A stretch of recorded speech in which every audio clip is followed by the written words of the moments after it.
ก็บ่ค่อยเห็นน้องจะปานใดจะไปเฮ็ดเวียกบ่เพื่อนหนึ่งไปเฮ็ดเวียกแล้วเฮ็ดเวียกอยู่ไสอยู่เวียงฮะอยู่เวียงไปเวียงเด้อโดยผู้ชายเฮ็ดได้แม่ไปทางบ่ได้น่ะ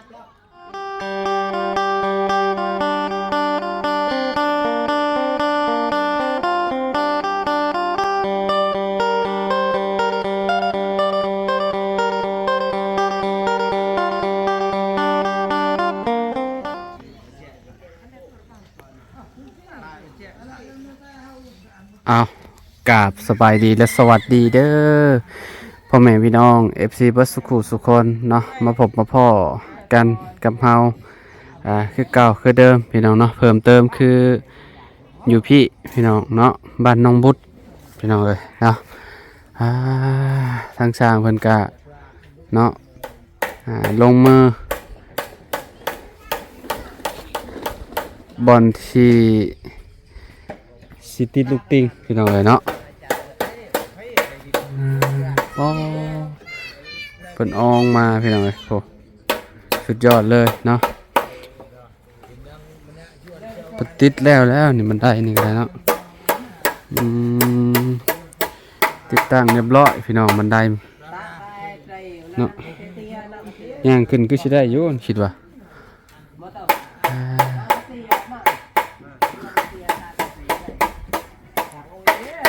คนเห็ดมาตรฐานนั่นนี่พี่น้องขาบแบบนี้เลยถือว่าโอเคได้แบบนี้นะครับพี่ทางบุตรบาเนาะสวัสดีมาตะไซบ่ได้มาเลยใส่ฮะเพื่อนบ่โดยพอไปยามหรือบ่น่ะแฮวยังบ่โดยว่าสิไปมื้อนี้แต่เราย่านฝนตกก็เลยบ่ได้ไปคึมเนาะมื้อนี้คือฝนสิตกเลยพี่น้องเอ้ยแบบว่าคึมแต่เช้าๆบ่ค่อยมีลมปานใดมื้อนี้เนาะบุญเนาะก็ธรรมดาอยู่พี่น้องก็บ่ได้แบบหนาวหั่นน่ะจังได๋บ่แรงแต่น้ำหมอกตกแห้งยามเช้าน่ะมื้อนี้คึบพี่น้องเอ้ยโอ้คึบเบิดมื้อเลยมื้อนี้เนาะช่างเพิ่นติดตั้งบันไดแล้วนะบุญเนาะยังเหลือแต่เทนี่แหละมองทางขึ้นนี่พี่น้องเอ้ยเนาะเพิ่นพักผ่อนแล้วบ่นี่บุญ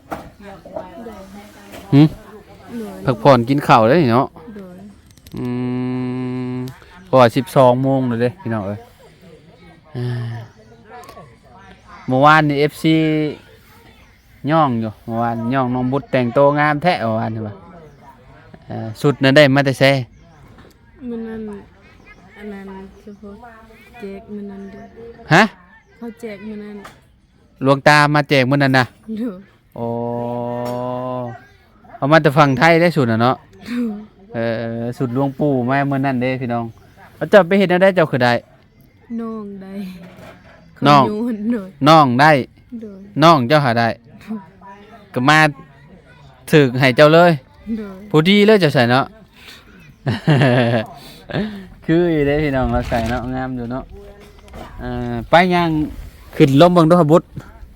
ผู้ขึ้นเพื่อนผู้เนาะขึ้นในบันไดนี่ได้อยู่หรือว่าน้ำหนักเจ้าบดนักเกินบ่ได้อยู่เนาะได้อยู่วะ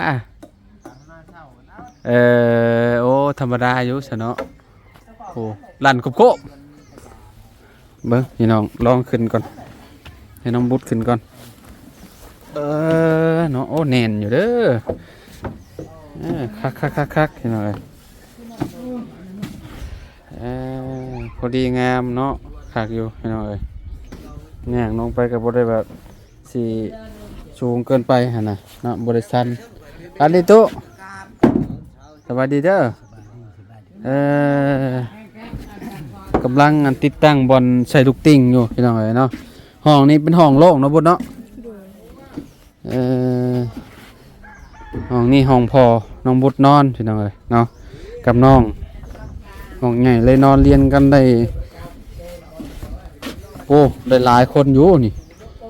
7-8 คนยังบ่เต็มเลยพี่น้องเอ๋ยเนาะเป็น10เลยนอนเรียงอยู่เนาะ ห้องนี่ห้องเจ้าเนาะห้องนี้ห้องน้องบุตรพี่น้อยนี่สบายเลยนอนเฮือนตัวเองเลยบ่เนี่ยบ่ต้องไปนอนเฮือนคนอื่นแล้วบ่เนี่ย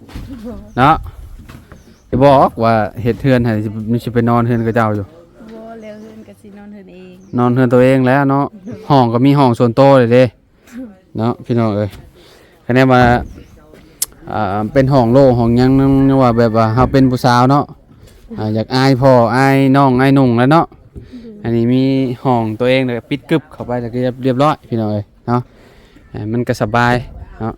เวลาเฮาอยากเฮ็ดหยังส่วนตัวมันก็ง่ายหันนะอันนี้ห้องแบบห้องร่วมนี่เนาะน้องบุญเนาะอืมคักวันนี้พี่น้องเอ้ยเนาะถือว่าโอเคเฮือนน้องเพิ่นงามพี่น้องเอ้ยเนาะตอนนี้ยังขาดยังน้องบุญ อันนั้นไม้เสลาแล้วก็วงประตูเยี่ยม ปองเอี่ยมบ่ โดยแล้วก็อันนั้น ลูกติ่งบ่ แม่น บ่จันเพิ่นว่าว่างบบ่พอบ่ โดย ยังเหลือไม้พาสลาพี่น้องเอ้ยเนาะไม้พาสลาแล้วก็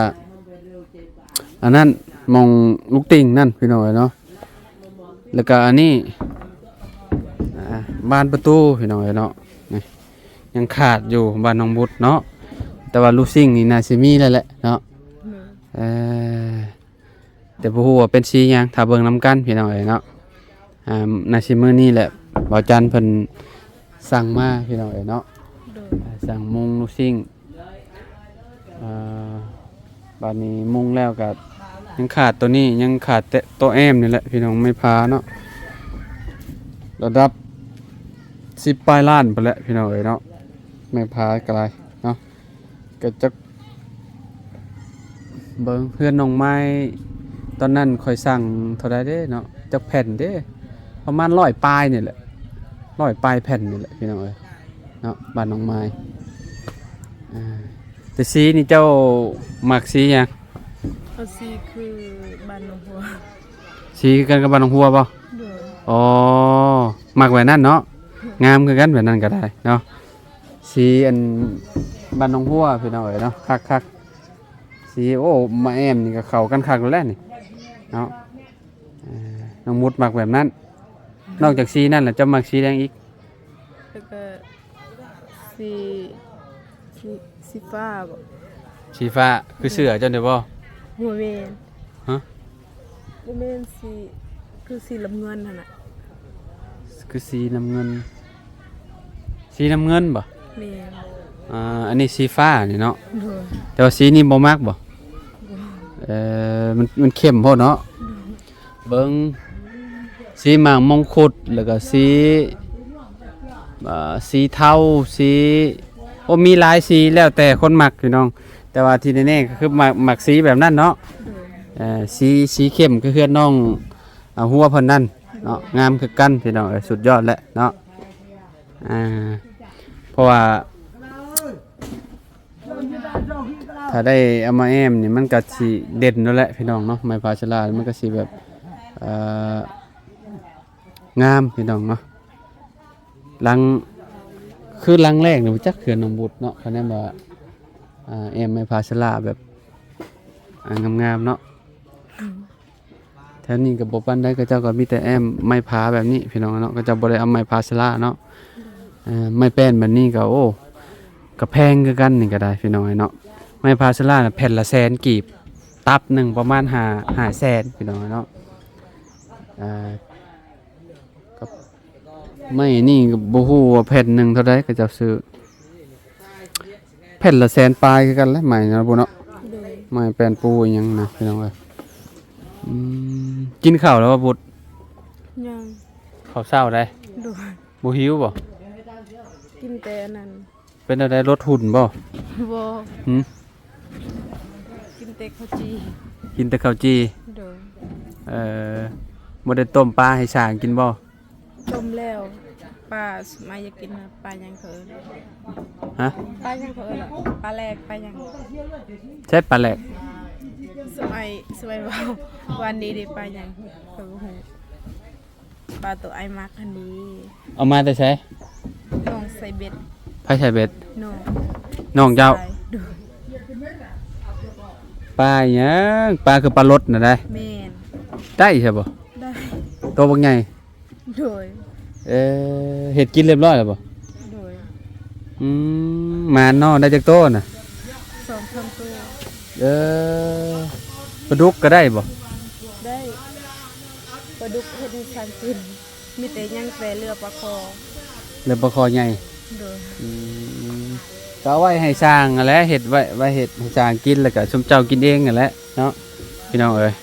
ให้สมัยกินม่วนซื่อๆถ้าสมัยบ่กินอยู่นี่ก็ไปกินอยู่เฮือนน้องหัวก็ได้ น้องหัวเราบ่อยู่น้องหัวจักเราไปใส่แหละ เราไปเฮ็ดอันนั้นเราไปเฮ็ด เฮ็ดหยังบ่ได้เห็นเราในเฮือนเด้รถเราก็จอดอยู่ในเฮือนแล้วไปสวนมันบ่ แม่นเราไปขึ้นมันไปขึ้นมันเสาเตง ขึ้นมาเสาเต็ง แม่น สวนอยู่ใส่ ใกล้โรงเรียนนั่นแหละ ใกล้ๆกันนี่บ่ โดย อันของลาวก็สมมุติว่าของลาวอันของน้องหัวแล้วก็ของเสาเต็งก็อยู่ใกล้ๆกันบ่เลยนั่นได้เพราะว่าสวนออกจากบ่อนเดียวเนาะ โดย โมเมนต์มาแล้วว่าป่าน12 โมงแล้วเนาะ โดย ไปเมื่อกี้นี่บ่เห็นพี่น้องเอ้ยบ่เห็นน้องหัวเพิ่นเนาะประตูเฮ็ดหยังกันน่ะโอ้ตำแจ่ว จุ่มสร้างยังทันกินข้าว ฮะ จุ่มสร้างยังทันกินข้าว สร้างยังบ่ได้กินข้าว ยังบ่ทันกินข้าว ถือว่าแน่นอยู่เฮือนน้องมุดนี่พี่น้องเอ้ยเนาะบรรยากาศอยู่เนาะก็บ่ได้สูงกว่าปานใดเลยพี่น้องก็พอดีเนาะบุดเนาะ โดย คักพี่น้องเอ้ยนะแน่นแล้วอนาคตน้องมุดเฮ็ดเทือนเฮ็ดชาติแล้วน้องมุดอาจสิไปเฮ็ดเวียกพี่น้องเนาะไปเฮ็ดเวียกน้ำหมู่น้ำครูแล้วก็ล็อกห้องตัวเองไว้เมียนเนาะ โดย ไปก็ได้ก็บ่ค่อยเห็นน้องจะปานใดจะไปเฮ็ดเวียกบ่ เพื่อนนึงอะไปเฮ็ดเวียกแล้ว เฮ็ดเวียกอยู่ไส อยู่เวียง ฮะ อยู่เวียง ไปเวียงเด้อ โดย ผู้ชายเฮ็ดได้ แม่น ไปทางบ่ได้น่ะ ได้เลยประมาณ2-3 ทิศ เราไปเฮ็ดเวียกอยู่เวียงจันทน์บ่ แม่น โอ้เราเฮ็ดเวียงหยังน่ะเนาะ เป็นอันนั้นก่อสร้าง เวียกเขาช่าง โดยแล้วก็เมียนท่อ เมียนทอ แม่น เมียนทอแบบใด แบบอันนั้นเขาเฮ็ดหั่นเด้ท่อแล้วก็เอา เฮ็ด เมียน เฮ็ดทอแบบ ท่อเขาจกน้ำหั่น ทอเขาจก น้ ทอเขาจกน้ำ ำแม่น จกน้ำแบบใด เขาอันนั้นเขาเฮ็ดน้ำโฟมแล้วก็น้ำธรรมดาทันเด้ท่อใหญ่ๆหั่น ทอสูบน้ำบาดาลบ่ แม่น เรียกว่าทออันนี้นี่ทอเฮาเฮ็ดห้องน้ำบ่แม่นบ่ บ่มี อืมพวกนั้นน่ะสิเป็นพวกเขาเฮ็ดอันอ่าน้ำประปานี่นะหมื้อนั้นมาเนาะ แม่น แม่นบ่ อยู่ใน แม่นบ่ แม่นอยู่ในห้องน้ำ ทอน้ำประปงประปาเนาะ โดย เงินเดือนแพงบ่เนาะ เงินเดือนประมาณ2 ล้าน2 ล้านปลายประมาณนั้น 2 ล้านปลาย โดยอยู่ดนเขาก็ขึ้น ขึ้นให้คือน้องจันนี่เงินเดือนเท่าไหร่นะ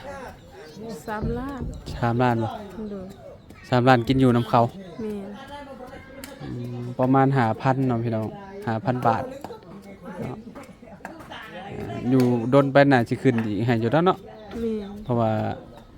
สมมุติว่าเฮาเฮ็ดเวียกเป็นเบิดทุกอย่างแล้วก็เจ้าก็ขึ้นให้บ่ว่าอยู่ไสแหละพี่น้องเอ้ยเนาะคันว่าเฮ็ดเวียกเป็นเพิ่นก็ต้องขึ้นให้เงินเดือนเนาะ แม่น นี่เฮ็ดบ่เป็นแล้วก็อยากอื่นนั่นแหละพี่น้องเอ้ยเนาะคือเฮาไปเฮ็ดอยู่ไทยคือกันเฮาเฮ็ดเป็นไวเฒ่าแก่เพิ่นก็เบิ่งผลงานคือกันเนาะอันนี้ก็คือกันนั่นแหละเนาะ แม่น อยู่ลาวอืมเราไปนำไผหั่นน้องเจ้าเราไปผู้เดียวเราบ่ ไปนำพี่น้องและก็หมู่ ไปนำพี่น้องกับหมู่ โดย 4-5 คนเราไป หมู่ในบ้านนี่นะ แม่น เออเจ้าก็สิไปบ่เฮ็ดเทือนแล้ว สิ ไปอยู่ อืมไปอยู่น้ำไผ่งานยังบ่ได้ได้ ก็สอบหาเองแล้วก็ไป เอาหาก่อน โดย อืมคือ เคยไปอยู่เนาะเคยไปอยู่เวียงจันทน์เนาะ โดย ถ้าไปผู้เดียวนี่ก็ได้อยู่บ่ ได้ ได้อยู่บ่ย่านเนาะ โดย ประสบการณ์มีแหละเนาะ โดย พี่น้องเนาะ